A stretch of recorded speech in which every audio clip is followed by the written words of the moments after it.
no shop is going to stay in business for any length of time if they are not sharp with their finances. Any advice for the auto repair shop owner that on finances? Hone in on, given your payments you're making out, your staff, what should you be charging an hour? Then explain things like effective labor rate and what's your gross profit on parts, on labor.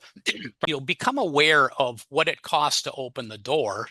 What does it cost you every week? And we let our technicians and everybody know an awful lot of the financial things that are going on here. But Right. as long as you understand that and what it takes, that you need to be doing about $6,000 a day just to break even. And then we're not putting Right. anything in the bank. So if you understand that, and then going, well, now we're trying to maybe as I'm optimistic, we're going to try to net 20% at the end of every week. So that we're going to need to be doing these many hours, and we're going to reward you on productivity if you hit X amount of hours per week. We love to share the wealth.